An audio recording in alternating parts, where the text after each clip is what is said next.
It's Did coming you up. see that video we played the other day of this guy at the airport just yelling out? Yes! You guys are going out Was about that your a chick? business. No, it's a guy. He's like, the files have been released. Yeah. I saw that, and they were going, and you're all just going about your business. The files are released. Kids are being tortured. But my question was like, what do you want me to do? What do you... I'm flying to Atlanta.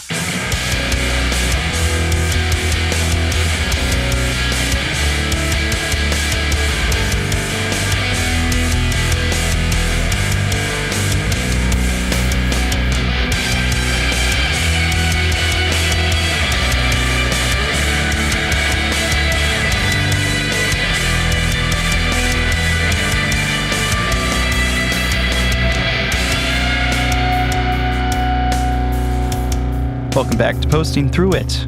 I'm Jared. And I'm Mike. We got some Patreon shout-outs up top in the Platinum section. Angelo Carasone. We got Frank Lucchese Soto. And I just want to remind everybody that this is a listener-supported show. We don't do any ads. We don't have any fancy sponsors. And it exists because of our listeners. And if you sign up for the Patreon, you get access to our shows every Thursday, and people are enjoying those. The community is growing all the time. So that's just a little plug, Jared. This week, we've got some more listener music. I got this track from Travis Hare. He listens to Posting Through It and also plays in a band called Fields and Forests. They're a 4-piece out of Washington, D.C., that area, and their sound blends some influences from shoegaze, psychedelia, indie folk, but ultimately makes it into something of their own. Between segments today, you'll hear snippets of Time Capsule, which is the 7th track of their debut album, Maybe Next Year, which they released last month. There's a link in the description of this episode. If you like what you hear, you can find that record across all the streaming services. And how many of y'all like events? Because we got a DC event coming up, and that is on April 11th at Politics and Prose on, what is it, Connecticut? Is that where it is, Jared? Yeah. Okay. Okay. So it's on Connecticut Avenue and Politics and Prose. And if you're, around the DC area, if you want to make the trip to DC, please come, because we'll be at Politics and Prose for the debut of my book, Strange People on the Hill. That's Strange People on the Hill. If you want to Google it, it's on the chat's website. You can pre-order it there. We are trying to pull off right now some kind of after party to go along with that. But Jared is going to be the host of that particular event. And I am really excited to see him in person. So it's it starts with a sort of live posting through it.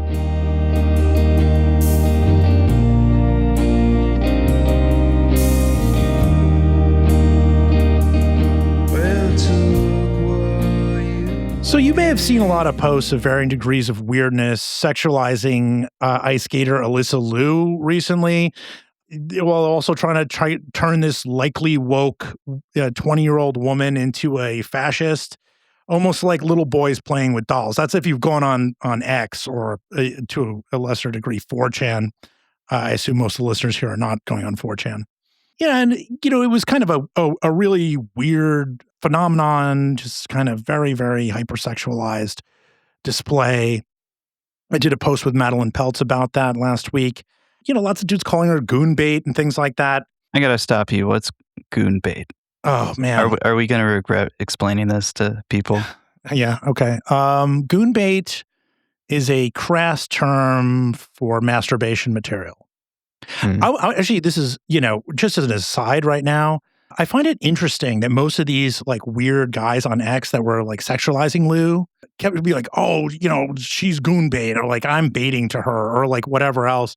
There's not like I didn't see like one post where they're like, I want to fuck her, or I want to. It's like it's very weird, and I think it says something. It's like sort of like incel coded, like they can only live in this weird masturbation fantasy. Anyway.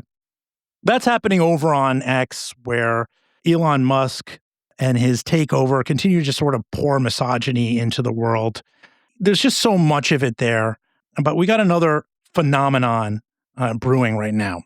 Yeah, I mean, you mentioned X on episode 70, which we put out in January. We covered how Grok, the AI chatbot built into X, was allowing users to take pictures of random women, and in some cases even children, and modify them in sexually explicit ways, putting them in nearly nude clothing, covering them with quote-unquote donut glaze, other prompts that produce these really degrading images. So go back and listen to that one if you want more on that subject. But if you're not on X these days, you might have missed kind of the latest thing to come out of it, which has a lot of implications for women and girls, which is the memeing of Jeffrey Epstein into some kind of cool guy. Or, the other side of it is arguing in this sort of university professor tone that, he wasn't that bad, that people are really kind of overblowing this shit. And this is an actual trend, okay? Even if it's not really broken into anywhere important, it's tough to have any kind of like universal consensus on opinion. People to this day still deny the Holocaust. They celebrate Hitler's birthday, also on X. But yeah, this Jeffrey Epstein sort of revisionist history, it's not mainstream, but it is catching on to a degree where we felt like we should address it on the show. I just want to say, both of us obviously follow this material very closely. This one kind of took me by surprise, man. It really, like, I honestly, which rarely happens.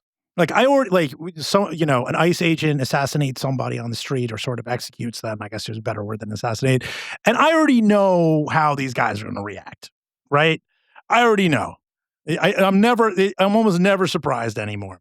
But this was kind of weird because the Epstein thing is kind of associated with QAnon. It was sort of the next tier after QAnon. It was sort of when the Pizzagate QAnon and then kind of into this sort of Epstein realm. It was like that shit got real. Yeah, exactly. And then it's also like connected to all this anti-Semitic conspiracy theories, which are unfortunately very hot on X and in 4chan, of course, obviously, disgusting, horrible, but also Epstein is, in that world is some sort of Mossad puppet master type thing. So I just didn't see any room really to find anything in Epstein. I think it is kind of a testament to how malleable the worldviews in these communities really are, that Epstein 6 or 7 years ago could be the beacon of this horrible pedophilic conspiracy that must be undercut, must result in everybody and their grandma going to jail, to a lot of those same audiences being able to get massaged into thinking, oh, well, maybe there's more to this. Maybe there's some nuance. Maybe I'm very smart. And Jeffrey Epstein wasn't so bad. We briefly covered this when it started to pick up in another episode, the 73rd episode that also came out in January. Was a premium one. But we were talking about how Nick Fuentes had been selling these navy blue quarter zip sweaters in the style of one that Epstein wore in a few of the most popular, most circulated images of him. Instead of Epstein's initials on the jacket, JEE, his says USA. Here's a little clip of Jeffrey Epstein it's a clip of Nick Fuentes talking about his Epstein, not Epstein jackets. Get your Epstein quarter zip. It's not really an Epstein quarter zip because it says USA. It does not actually have any reference to Epstein other than maybe resembling a shirt that he wore. It says USA, American flag on the side. Get it at Fuentes.store. This is the third week I've worn this. I was getting dressed for the show and I said to myself, what am I going to wear? And I open up my closet and I'm moving my shirts around on the hangers, and then there it was. And I kind of looked at it and I said, Epstein quarter zip again? Yep. I was like, Epstein quarter zip a third time? Yep. Yeah. And I think I will. I don't know if I'm going to wear it next week. Epstein number 3, down the hatch. Epstein quarters it 3rd week in a row. Batter up. Who the fuck is watching this, by the way? I don't, well, too many people. Members of the Trump administration, possibly. That's right. I mean, the Groybers have been going nuts on Jeffrey Epstein and trying to valorize him.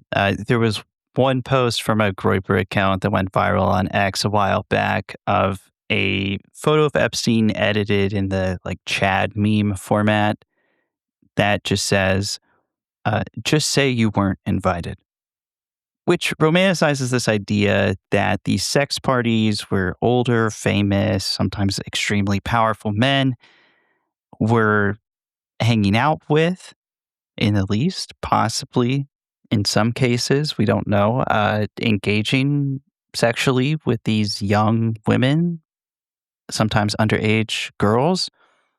And this just say you weren't invited thing is kind of a way for these communities to trivialize it or make it funny somehow. And it's easy to chalk all of this up as trolling, shitposting, rage bait. And there's a lot of that, to be clear. But there's also people, like we said, this other side of it, who demand to be taken very seriously. These are very serious pundits, very serious media types who are doing a sort of pseudo-intellectual version of the same thing. Right. I mean, the main dude harnessing this energy right now, the guy who's on a real bender around it, is Michael Tracy. So people call Michael Tracy a journalist, and he calls himself that, but it's kind of a generous title for what he does. You'd be hard-pressed to find any scoops he delivered or long-form investigative reporting he's produced. He's kind of just been what I like to call a website personality. So for me, website personalities appear all day on X as little talking heads. Blue Sky has them too. I'm sure Threads do. I don't go to Threads. They are basically these dudes who just sit on the website all day, their website of choice, either churning news that was broken by actual reporters or from wire services, or these are people who hover over news people are talking about in trending topics and try to find a lane of punditry that catches on with the algorithm, mostly with contrarian takes that get attention. That dude, Yashar Ali, is a flavor of website personality, for example. If you've ever seen him, he's just always like carting around. You know that guy, Jared. He's always I mean, he has produced some scoops. That's true. People, because he's so big on the website, people give him stuff to break. There's like so many different kinds. There's the guys who just like watch cable news TV all day and post clips. Oh yeah, clip guys. Yeah, there's clip guys. These are website personalities. Quote tweet guys. I mean, but yeah, it's just they can call themselves whatever they want. People might call them influencers or whatever, but like their function is just to like aggregate and entertain. You know, aggregate, entertain, or find a lane of punditry that gets the algorithm going. So Tracy joined his favorite website back when it was Twitter in 2009, and he was like just, I think, 20 or something like that. He was very young. And I imagine him as like kind of like one of those like old people. I used to see it like working the slots at the Riverboat Casino in Davenport, Iowa. Yeah. You know, talking about those guys, Jared? Yeah, if you ever go into a casino at like 8 a.m, it's those guys. Yeah, they're just, you know, pulls up. But if you just look at Tracy's timeline, he's just like working it, right? He's just post. And that's what he's basically been doing around Epstein. He's the mouse in the lab, just like slamming the button for the treats to come out. He's button mashing. He's button mashing the send key. Well, Michael Tracy has got a contrarian take on Epstein. It started to get him some attention. I think most notably he went on Piers Morgan's show. And we'll play a clip of that. But he also went on this podcast called All In, which is hosted by a handful of guys, including David Sachs, who's in the Trump administration. And before we get to Piers Morgan, I just want to play a clip of him on that, because I think, you know, we could try to summarize Tracy's position on Epstein, but I think he kind of lays out his thesis in a clear way here. With him. But why are we talking about Jeffrey Epstein right now in February of 2026? Because he is believed to have been the most prolific child sex trafficker in American or perhaps world history, which is why this issue might now take down the British government. It's embroiling Norway. A minister in Slovakia had to resign over it. There's a new criminal investigation that was just launched in France, etc. That's what people conceive Jeffrey Epstein to have been. And that whole notion is based on just an onslaught of mythological nonsense that's pumped out daily by these YouTube shows, I won't mention names, podcasts, etc., social media personalities who are driven by these perverse algorithmic incentives to be totally divorced from the facts, foreground this rampant speculation that ties in the Mossad, ties in unnamed other intelligence agencies with this presumed implication or this presumed reality that, of course, we know for sure that Jeffrey Epstein was running this pedo crime ring. And they presuppose a conclusion that's just been floating out there in the ether thanks to all this horrendous media coverage. I think this is the worst story of my adult lifetime in terms of the media coverage, and it implicates the alternative media, the mainstream media, and everybody in between. It's actually shocking. I will predict here and now that if we revisit this issue in, 2 or 3 years, people will come to realize, if I have anything to do with it, that they were bamboozled on a mass scale. There's genuine fraud that has been rampant in terms of the journalistic malfeasance. We're not supposed to ever consider I think that's enough of that. Everybody, Jared, everybody is wrong except Michael. Yeah. That's what I learned from that. Michael Tracy has the unique ability to see through the smokescreen. And people are talking about Jeffrey Epstein running this systemic abuse of young girls. Well, damn, Michael, I wonder how anybody could have gotten that idea. Could it have been the criminal charges? Could it have been that the FBI had millions of pages of documents investigating this motherfucker? I just want to say also... Well, how could anybody have possibly gotten that idea? It's crazy. But Julie K. Brown, who really made this story, helped make this story what it is, who really fought on behalf of the victims as a reporter, really just like a heroic story. Tracey is positioning himself almost like her, like he's the person who's going to uncover, right? I mean, she really deserves all the accolades she's gotten. I mean, it's a really incredible story of a journalist's, work and tenacity. But he's the one who's going to see the truth. Anyway, we mentioned that he went on Piers Morgan, and I'm just going to play the note you have in the document, Mike, is start at the beginning and cut it off when you can't take it anymore. So let's see how long I last here. This is not a popular view, but there are some who share it. Why do you feel so convinced of your position on this? Because the central tenets of what I've taken to calling the Epstein... Is it too soon to cut out?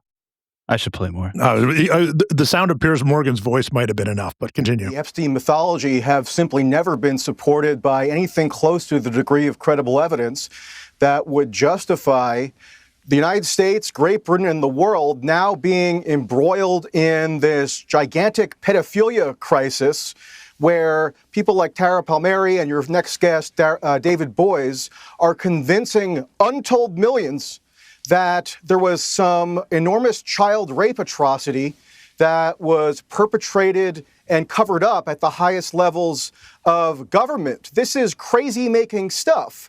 And in fact, it wouldn't be surprising if people who come to believe this stuff... Okay, I'm calling it. I'm calling it. Because the pitch only gets louder as he goes. His speaking style, it starts like one thing and it just gets louder and more worked up as it goes. That's like kind of his style as a speaking pundit. Yeah. He also doesn't know when to stop talking. Anyway, if you want to know how Tracey has been finding himself in the spotlight to some degree, it's with commentary on X just this week. Here's Congressman James Walkinshaw. Quote, "This is a Watergate-level scandal unfolding in real time." To which Tracey said, "So true, this is definitely a Watergate-level scandal. If Watergate had been about an obviously bogus, decades-old rape claim manufactured by notorious shyster Lisa Bloom to collect settlement money from a dead person's estate. Anyway, here's another one referring to someone who called Little St. James Pedophile Island. Pedophile Island, an island on which there are no known instances of pedophilic activity that ever took place, also known as Schrodinger's Island. He's talking about Erwin Schrödinger, the Austrian physicist. Physicist. It's the show, man. It's like my mouth just wants to say fascist. Physicist. Schrödinger's thing is that there's basically two competing realities. You hear this Schrödinger's cat, right? The box contains either a dead or alive cat, and you don't know until you open it. So until you do, the box contains both realities, that there is alive and a dead cat in the box until you discover it. Anyway, he's trying to do that about Epstein's Island. It goes on and exactly like this. And there's no point in reading every tweet that Michael Tracy's posted ever, but even now, he tweets like this about Epstein all day, every day. This is his shit of the month, right? He's also recently posted a picture of Jeffrey Epstein wearing sunglasses and formal wear with the caption, "Haters gonna hate." Simply, seeming to imply that Jeffrey Epstein had aura, as the Zoomers would say, or that he was cool, as the rest of us would. Maybe it's a troll, but if Epstein trafficked your sister, trafficked your daughter, I don't think you'd find this very funny. So Tracy started to hit this Epstein denialism lane very hard around the summer of 2025, conveniently around the time that lawmakers made a public push to get the files released, which is interesting. Weird. Yeah. In addition to tweeting, he published an opinion piece that month called "The Idiocy of the Jeffrey Epstein Mythology." And it's exactly what it sounds like. It's an attempt to just tell you that this story is not something you need to really care about, which is why he seems to care about it constantly. He published it in this website called Compact, which also publishes race and IQ guy Charles Murray, for people who know who that is. They have published a lot of pseudo-intellectual contrarian slop, minimizing Epstein's crimes recently. The opinion writer Julia Yost wrote a post there called "The Epstein Next Door." Real weird piece, by the way. And referenced another Epstein minimizer, Claire Lemon, who edits another contrarian website called Quillette. Does that name sound familiar, Jared? Mm-hmm. Lemon called the Epstein story boring, and she got ratioed really hard for it. I think there are like 10,000 comments on her, or trying to, just on her replies. The best response I saw was, the editor of Quillette, a publication that's published approximately 10 million stories about college kids having liberal beliefs, finds the biggest child abuse story of a generation boring. Yeah. I did not know that site was still going. Incredible. Anyway, would you read some Yoast for everybody? The ranks of Epstein skeptics are growing. No longer are the journalist Michael Tracy and the attorney Ted Frank waging a lonely war on social media, aided by a few writers such as Park McDougald, Matthew Schmitz, and yours truly. Now they are joined by liberals and libertarians such as Claire Lemon, Robbie Sove, and Brendan O'Neill. Conservatives like Barton Swaim and David Harassani, I have no idea who that is. Gadflies like Alex Berenson and Richard... He's the COVID denialist guy, right? Like, isn't he? Yeah. Okay, I just making sure. And Richard Hanania. Hanania. Isn't it Hanania? I always want to say it like banana. And new right figures, including Inez Stepman and Pascal Emmanuel Gobry. The latest file drop brought the Epstein story to a crisis. The desperation of conspiracists who still aren't finding what there sure must be out there. The demands for unredacted documents and yet another 3 million pages of files. The threats and condemnation directed at skeptics, which have forced many to conclude that this is just another witch hunt. A skeptic's discourse is gaining momentum and confidence, a natural phase in the life cycle of a moral panic. So, after laying down that, the tide is turning on Epstein because of Richard Hanania and, whoever Inez's stepmom is, and David Pastrami, I don't know who these fucking people are. There's this extremely concerning line that comes next. And concerning, I mean, I'm concerned. I'm concerned for everyone. Children are off limits, and we are not monsters because we don't do the things Epstein did. Except that if we confine ourselves to facts, it appears that lots of us do the things he did, just less opulently. Bro, what? I don't do that. Never have. It has are you talking about that he brushed his even teeth and took shits? I mean, what are we talking about? That he was a human? The argument is oh, you know who also had a dog? Hitler. That they're trying to do that with Epstein.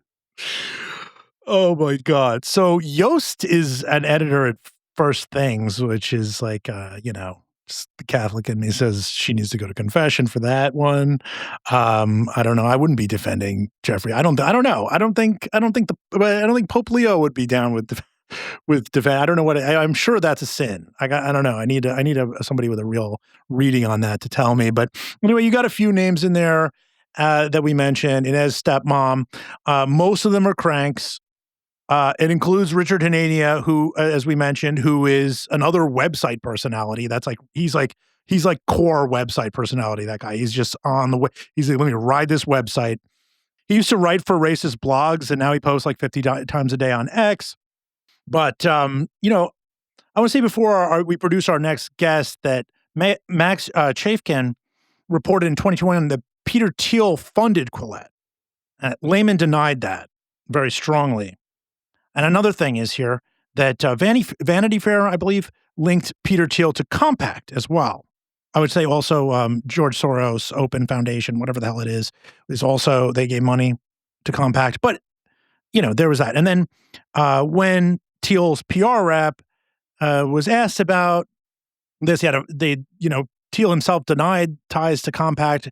And then the PR rep said that they couldn't rule out the possibility that an entity Thiel funds has in turn donated to the magazine. What's that mean, in turn? I don't know. They'd be just better just saying yes. That would have been less. This is when you write it like that, you're more likely to create conspiracy theory stuff. I don't know. Yeah, that response is I'm not saying yes, but I'm not saying no. Yeah.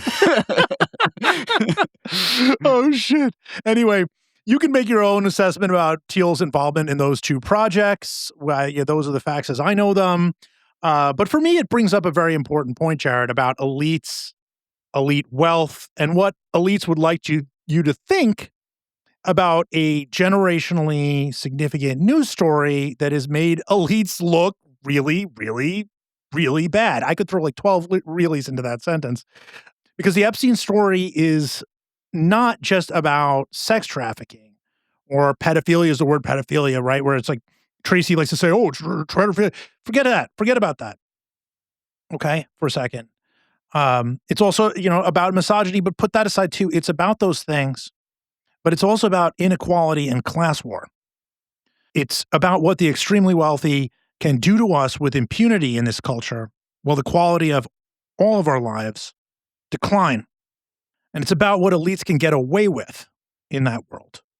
And it's what we want to talk about to a degree today with our guest, particularly in the context of this story and what it means to women and girls who, by the way, make up a slim majority of all Americans. Just feel like pointing that out. Any other words before we get to the guest, Jared? Kind of where I'll leave my part before we bring in Ileana is just to say that this contrarian take to kind of, tell people that they should be smarter than to feel upset or feel conflicted, disgusted by the Epstein scandal, that, reactions against people losing their jobs, people facing investigation and public scrutiny over their relationship with Epstein is a moral panic. I just don't think it's going to work. And I don't think it's going to work because it so obviously smacks of elite interests, whether it is through funding, which, we don't know. I don't have any insider knowledge on, is Michael Tracy on the cut? I don't know. He might just be doing this for self-promotional reasons. It could be anything, right? But like you said, it is not just about like what happened. It was about how elite society responded and how elite society tolerated this. And for the longest time seemed to think they could get away with it. That is a very visceral thing that cuts across all kinds of partisan ideologies. Everybody from every background can recognize that and be put off by it. And to align yourself against that, I think you can get some attention. You can get some praise from people with a lot of money, with a lot of power. But I don't think in the long term, this is like how you write your name into the wrong side of a history book.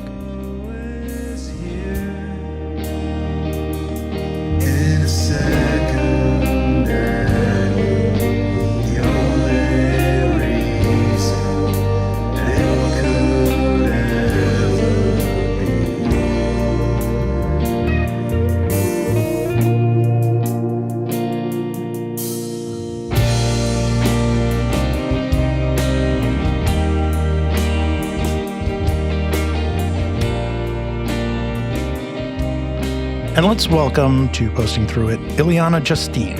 She's very, very big on TikTok and Instagram, two apps I seldom use. And she does stuff, I guess you would say, that overlaps with politics and sometimes parenting. Is that safe to say? Mm-hmm. Yeah, politics, parenting, growing up as a millennial, all of that kind of stuff. And the reason she's on is because she got our attention because she published a video that went absolutely insanely viral. I think it has like 254,000 likes on Instagram. Yeah. And I'm pretty immune to a lot of that content, but I couldn't stop listening. I watched it a couple of times because I was so mesmerized by it. I just thought it was great reporting. And here's a clip of that. The clothing we wore, the scents we put on our skin, the stores we shopped at, our body image, our insecurities. It's not just that the people we held up as heroes, princes, presidents, Hollywood stars, were in fact villains. It's that the power they wielded over society impacted all of us.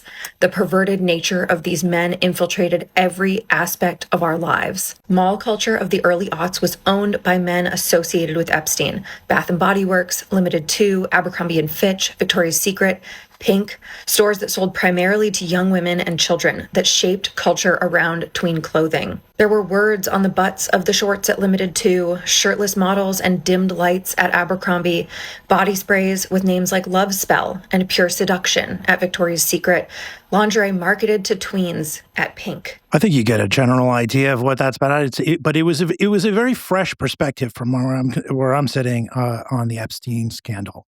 Yeah, I mean, some of the posts that take off on social media, I feel like they have that kind of resonance. As somebody who has been online trying to hawk, articles I write or podcasts we make, it can be kind of surprising, like, to see which ones do take off. There's been like things I've posted that ended up bangers that I just like barely thought about or felt very obvious to me.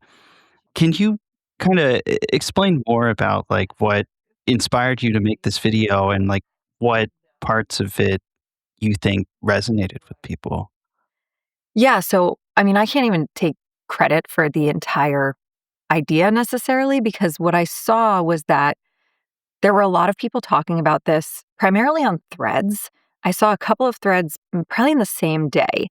And I included some of those as screenshots in my video, just about the connections between Jeffrey Epstein, Les Wexner, mall culture, these specific stores. And I started hearing about this kind of stuff in 2019. I listened to one of the very first podcasts about Epstein, which was called Broken. And that was when I started hearing about Les Wexner's connection. And I think for a lot of people that didn't necessarily all come together until much more recently, until this last round of files where they unredacted his name. And I think that this resonated because I think a lot of people have been feeling, of course, Epstein's crimes are horrendous.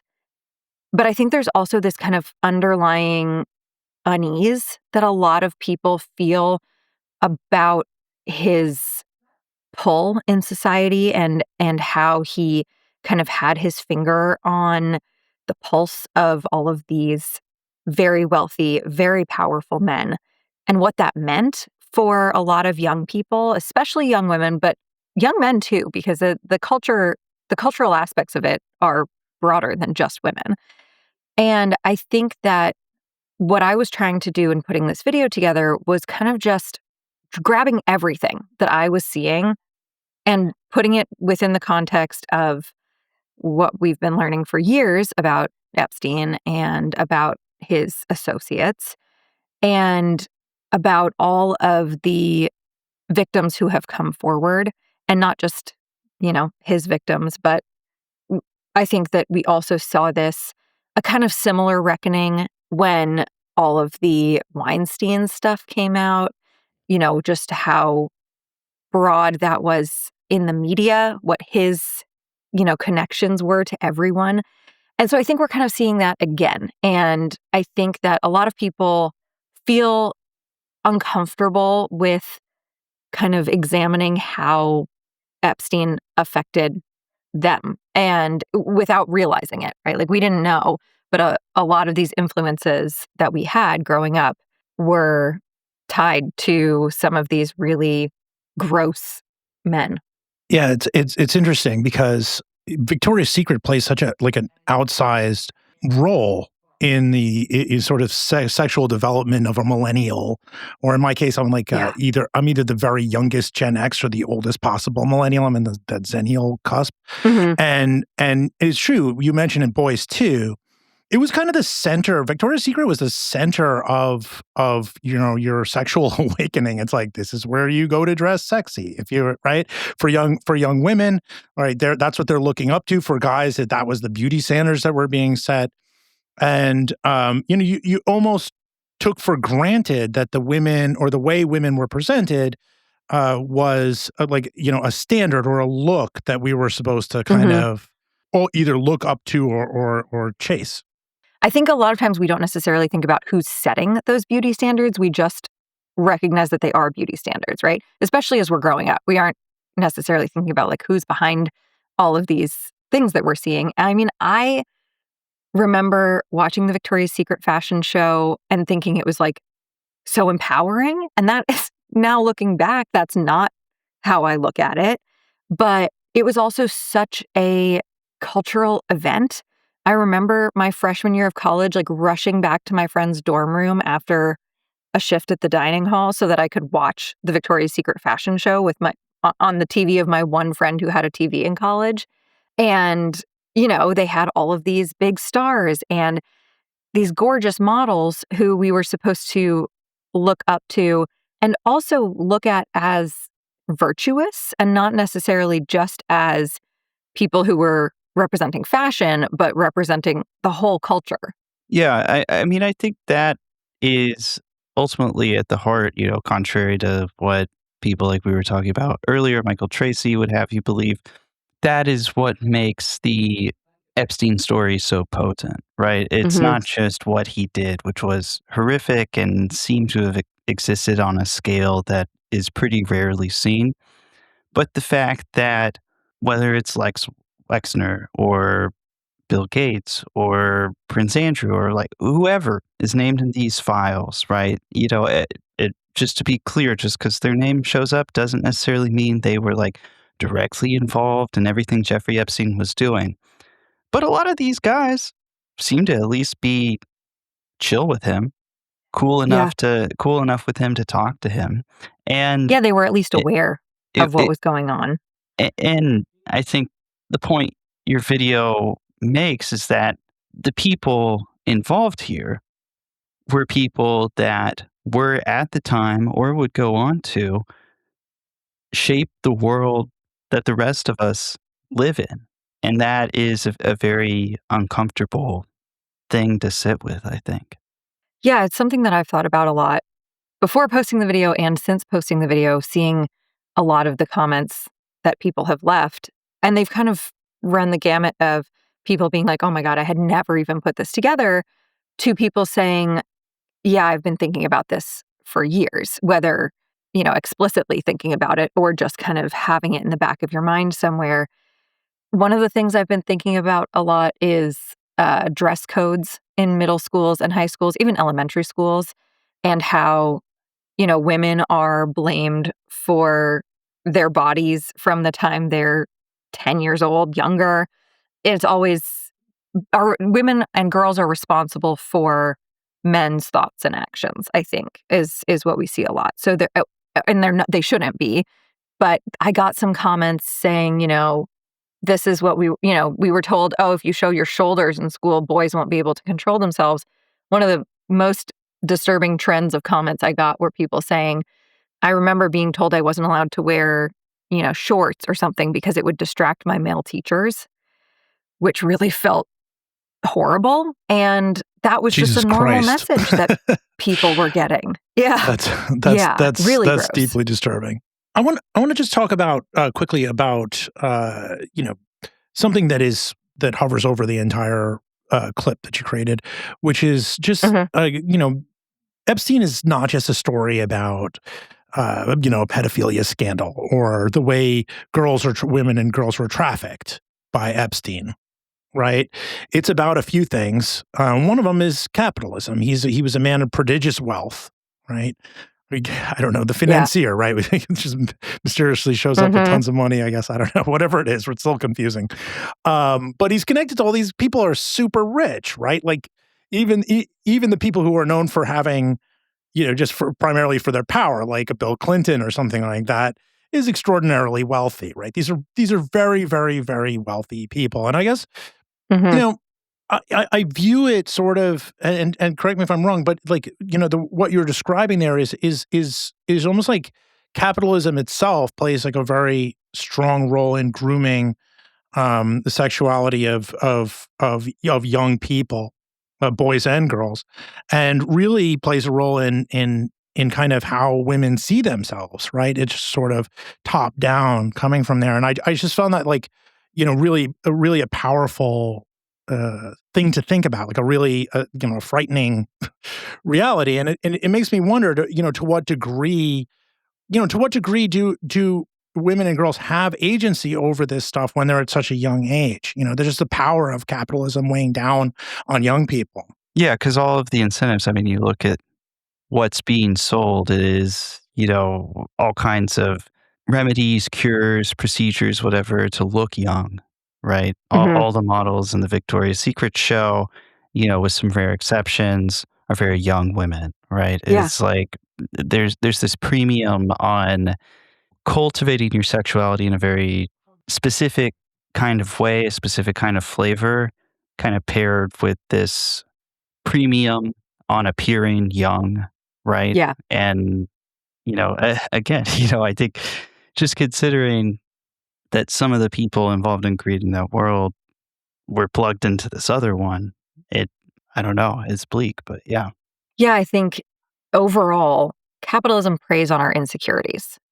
Brands know that they can make money if they tell you that you look too old, or you look too fat, or you look too whatever it may be. Then they can sell you the solution, right? They want to sell you a cure to a problem you didn't know you had.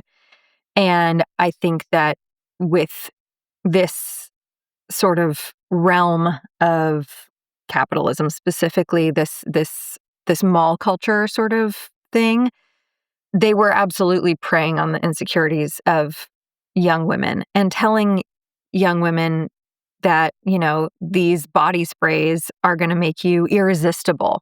And, I've been thinking a lot about kind of the magazines too, because this was kind of peak like magazine time. This was 17 magazine and Glamour and Cosmo, and I really those memory were hold all- 17. By the way, like when you said that, I was like, oh my God, there was a magazine called 17. Yeah. Yeah. I forgot about it until probably a few days ago. And I remembered like J14, and that was kind of more of an entertainment magazine. And 17 was a magazine I got, and I just gone out of my mind. But there's a lot of buying power in tween and teen girls. That is probably one of the best audiences to try to sell to, because they want to fit in, have what their peers have, come across as a lot of times as older, as like mature and put together. And I think we've seen that more recently in the past couple of years with like the rise of Sephora kids. There were like all these, I think it was probably a year or two ago, that basically all these 10-year-olds were like infiltrating Sephora because they wanted, bronzing drops and skincare that they absolutely don't need. Dermatologists were coming out and being like, please don't let your kids buy these things. They don't need them. They need like water on their face. That's all. Sunscreen. And I think that companies and capitalism thrive on kids that age because they are so malleable. Kids, especially probably girls who are coming into puberty, want to portray themselves in a certain light.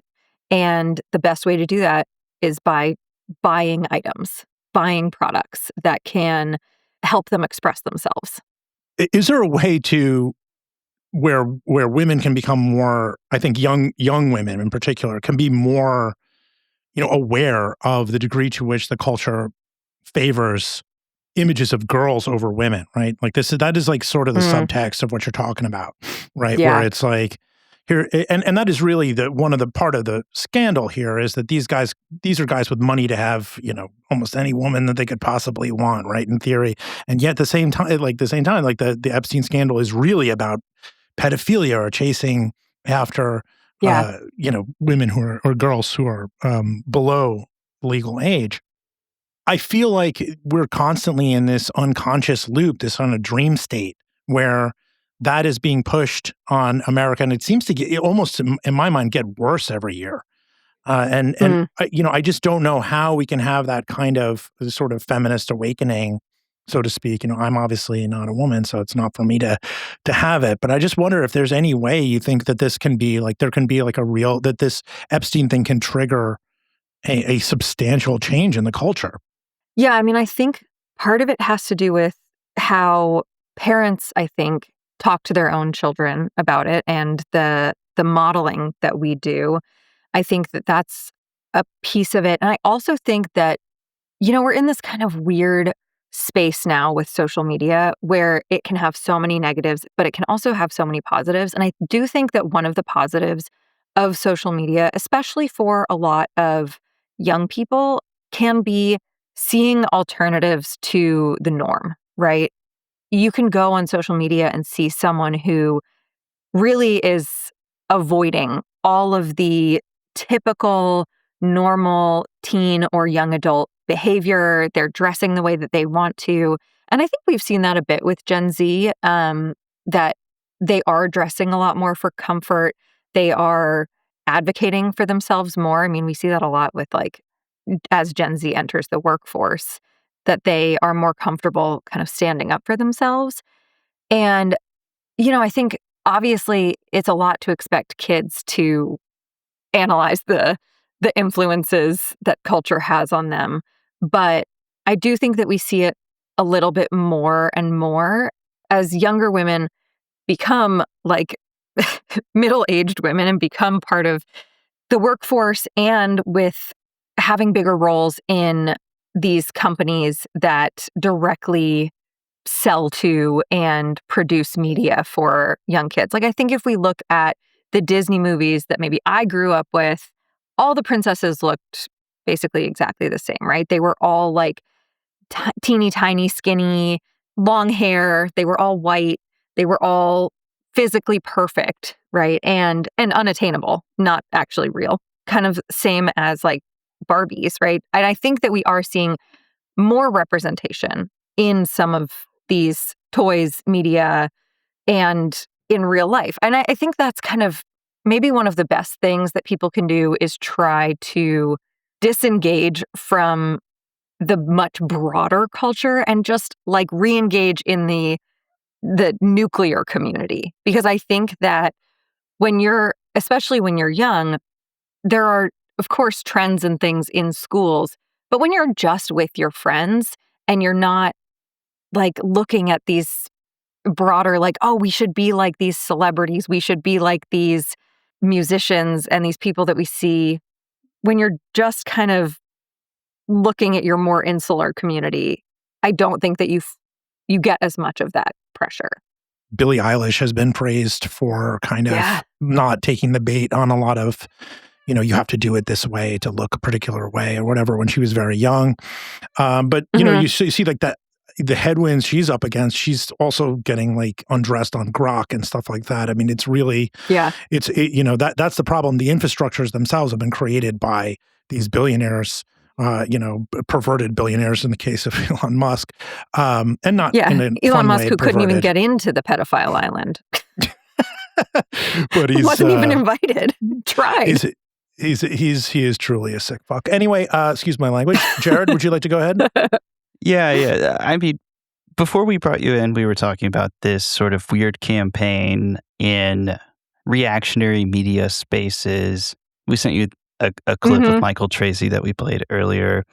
I'm just curious to get your take on all of that, because we're starting to see this, kind of to our surprise, in these really far-right spaces online among sort of the contrarian class of pundits to almost, I mean, a lot of them will stop short of like defending the honor of Jeffrey Epstein, right? But they, across the board in a general sense, seem to be defending these cultural norms, these cultural pressures that we've been talking about, basically to make it okay that, for a man in his 30s or whatever to have sexual interest in, say, a 16, 17-year-old girl and to pursue that, claiming that if society turns against that, they call it like a moral panic. They're almost acting like something will be lost of a great culture if this is suddenly,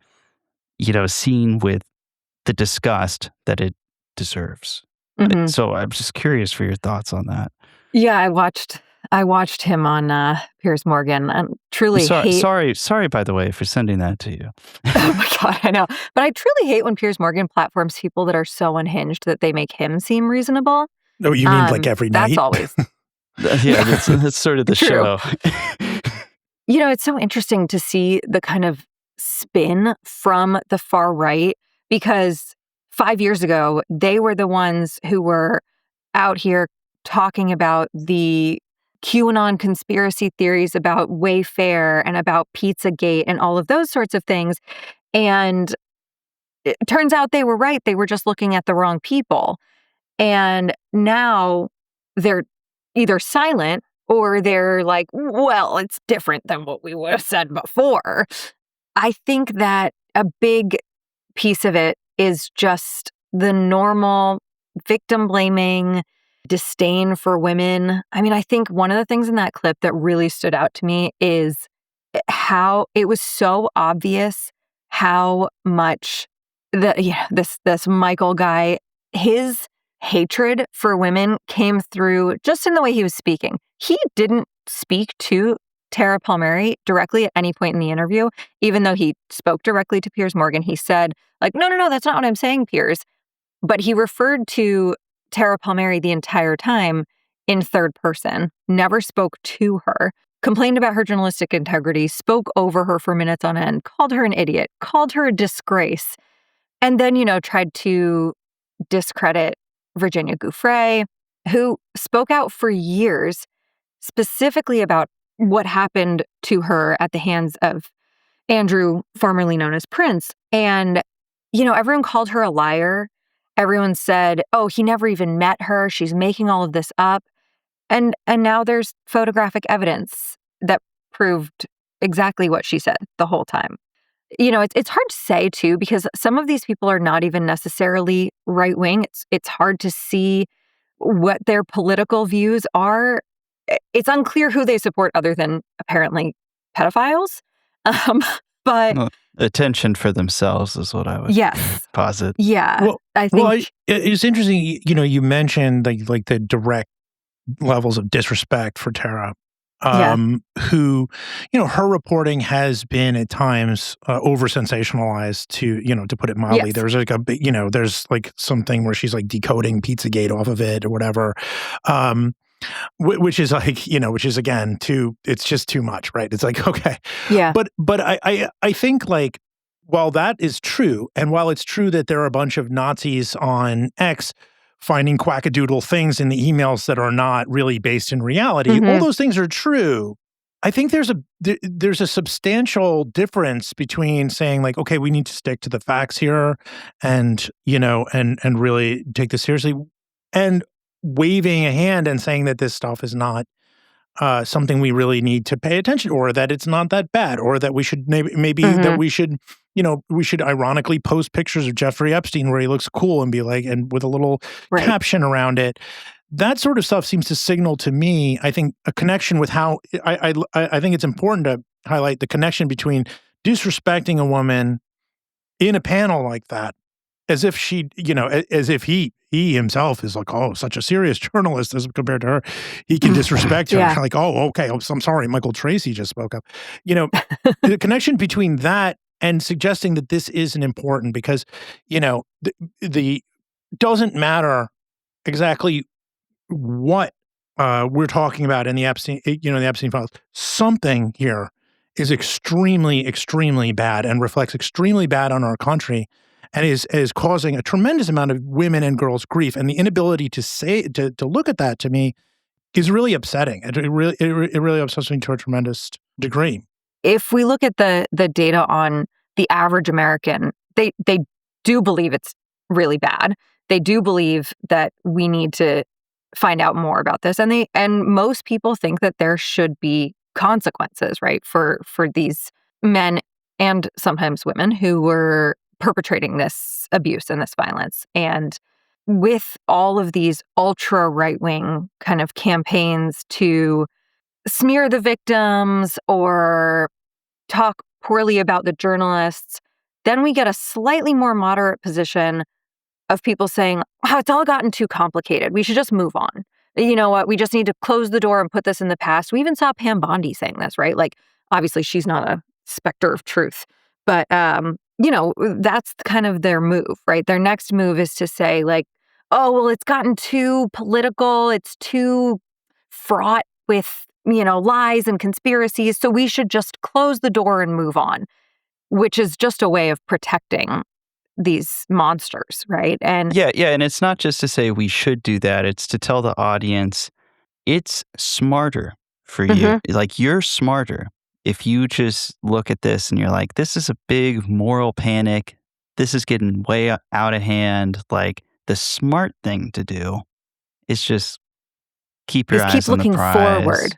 Go to work and let your job get replaced with AI or something, Yeah. I think that, is sort of the goal of the conversations that are pushing it so far. I don't know what Michael Tracy's goal is here. I don't know who he's paid by. I don't know what his intention is, but the result is that people feel like things are just getting too confusing, too complicated. There's too many sides going on.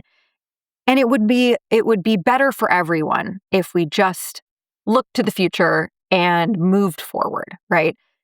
But I think we're forgetting that we need to center the victims.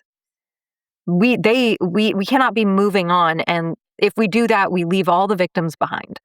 And we tell victims everywhere that they don't matter. And I think that's the biggest piece of the conversation here, is just that we need to continue telling people and reminding people that their experiences matter and their experiences will be believed. And most people don't think that because it hasn't historically been true. So with the time we've got left, Mike and I are big Blue Sky, used to be, Twitter posters. Yeah. Instagram, TikTok, it's a realm you navigate in, but one that I try to avoid quite a bit. Because if I get on Instagram Reels or something, I look up, it's been like an hour and a half, and I find myself like wanting to buy like something that I didn't know I needed. And I'm just like, okay, this is not good for me. I gotta get out of here. It's another kind of piece of the capitalist hellscape. Yeah, so I'm going to put you in the impossible position of speaking for all of Instagram, all of TikTok. But I just wanted to get kind of like a vibe check on how those spaces have evolved in recent years. I mean, like Meta has been changing rules. TikTok just switched hands with ownership. Like Larry Ellison and a group of right-wing investors have a majority stake of TikTok's U.S. operations now. And I'm just curious, as somebody who, operates in that space, has a pretty good following, making woman-oriented content, if you've noticed anything changing over the last couple of years, or if you have any thoughts on sort of where things have been going or where they might be going soon. I'm not on Blue Sky, but I'm on Threads and X. We're going to dead name it, Twitter. And obviously that's kind of become a right-wing cesspool. That's a nice description. That's like a euphemistic description of what it's become. Yeah. That's a very friendly description. Nazi porn website. Also, apparently they didn't tell Grok that it shouldn't undress pictures of children. So there's that, which I think is very related to this conversation. We did a whole episode on it. Yeah, it's really lovely. Their solution to that problem was to paywall it. Great. Great. Being like, Elon damn, Musk was like, we should, you guys didn't... if we're going to be doing this, we should be making some money. Yeah, great. Elon Musk was like, you never invited me to the island, so I'm going to turn Twitter into the island. I think, first of all, the algorithms have become very sophisticated. So take what I say with a grain of salt, because I have curated my algorithms to be not horrible. What I will say is that I think Instagram, has become a space that allows people to dabble in activism, in feminism, who may not have before. Probably one trend that exemplified this more than others, especially recently, post Minneapolis ICE surge, which things are still really bad in Minneapolis and in Minnesota in general, but post the murders of Alex Preddy and Renee Good, there was this movement on Instagram specifically, and a little bit on TikTok. But someone started a trend of saying, I know this is a motherhood account, but you can't be a mother if you're murdered by ICE. And that kind of spun. And I started seeing brands posting similar things like, yes, we're just a dog food company. You might not think we should be getting involved in politics, but we can't make dog food if ICE kills us. And it really took off and was kind of in every sphere. Like people were like, yeah, I'm a snowboarder, but I can't snowboard if I'm dead. Instagram grew as a very visual platform. Obviously, Reels is a more recent introduction when, I say more recent because, it's been 15 years since Instagram started, but Instagram was kind of the rise of influencers. And I do think that a lot of those people who curated these very picturesque lives are starting to realize that maybe they have to kind of break the fourth wall, and you can't just be a pretty person on the internet anymore. People are asking for people's views now. And it's not even necessarily I want to know who you voted for. I want to know your politics. I want to know if you're okay with people being kidnapped off the streets. I want to know if you're okay with our government being run by a cabal of alleged pedophiles. That's been really prevalent recently, probably within the last few months. I've seen even more of a shift, both on Instagram and on TikTok. People are really, really tired of entitled influencer culture. Even 2 years ago, people were loved watching these lavish brand trips done by makeup brands where people were flying to Bora Bora and getting, having these crazy, crazy vacations. And in the past few years, with the economy kind of tanking and all of that, I think people are starting to realize like, we want real people. We want to know how actual people are living, how they're responding to the entire nation's collapse, and whether they're saying anything or doing anything that can be productive in society. So I think I like that as a kind trend. No, I think people search for authenticity and just straightforward emotional connection in these videos and things like that. That gives me some optimism because we have this kind of complete takeover of the already aging out mainstream media infrastructure, right? Yeah. It's just a complete reactionary takeover.